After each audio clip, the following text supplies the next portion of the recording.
Moi aussi, je pensais que ça arrivait juste aux autres. Je pensais qu'on était plus conscientisés et sensibilisés que la moyenne des gens en agriculture, puis ça nous est arrivé. Marc-André, mon chum, il se préparait pour aller travailler un peu plus tôt. Lui, il était dans ce qu'on appelle le rush des récoltes. Il travaillait à la coop. Quand il a quitté, il m'a dit sur le bord de la porte, « Ça devrait être ma dernière grosse journée. » J'ai reçu un appel vers 4 heures de mon ami. Elle me dit Marc-André vient d'avoir un accident. Il est tombé dans le silo. Quand je suis arrivée à la coop, j'ai vu là, que la police, les pompiers, périmètre de sécurité, on m'a annoncé qu'il avait été enseveli dans le silo. Le lendemain matin, on s'est fait dire « Assoyez sur le divan, on a une annonce ». Puis c'est là qu'on nous a annoncé le décès de mon père. J'étais très en colère parce que je comprenais pas qu'est-ce qui se passait vu que j'étais quand même assez jeune. Ça a été un coup dur pour la santé mentale aussi. J'ai pas beaucoup de souvenirs de cette partie-là. On dirait que c'est comme un blanc dans ma mémoire. J'avais tout juste 11 ans.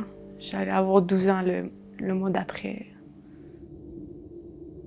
Ça me fait toujours de quoi quand j'ai des amis qui me disent « Ah, on fait pas tant attention parce qu'il faut qu'on aille vite, faut qu'on ait plus de rendement. » En agriculture, c'est la vitesse, c'est la pression avec la météo. C'est souvent de ça qu'on parle, mais on oublie souvent la santé et sécurité. Les tâches qui deviennent à risque, c'est souvent les tâches qu'on est habitué de faire, qu'on réfléchit plus nécessairement en les faisant.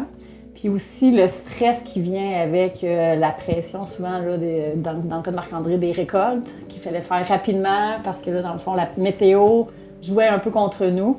C'est souvent les deux facteurs qui font là, qu'on baisse notre garde là, au niveau de la santé et sécurité. Quand on fait une tâche, si notre petite voix à l'intérieur de nous dit « Oh, je suis pas certain, il pourrait avoir un risque avec cette tâche-là », bien cette petite voix-là, il faut l'écouter. C'est probablement la première lumière qui va s'allumer, qui va nous dire « Je pense qu'il y a un danger ici, puis il n'y a pas de risque à prendre ». C'est aussi de réfléchir à c'est quoi notre culture en lien avec la prévention de la santé et sécurité. Ça peut avoir l'air gros d'améliorer là, nos pratiques au niveau de la santé et sécurité. Moi, je vous conseille de prendre ça une bouchée à la fois. Il y a aussi plein de gens dans le milieu qui sont là pour vous aider. Donc, n'hésitez pas à aller vers les ressources disponibles. C'est qu'un accident, c'est vite arrivé. Puis un père, t'en as juste un, puis ça peut pas se remplacer.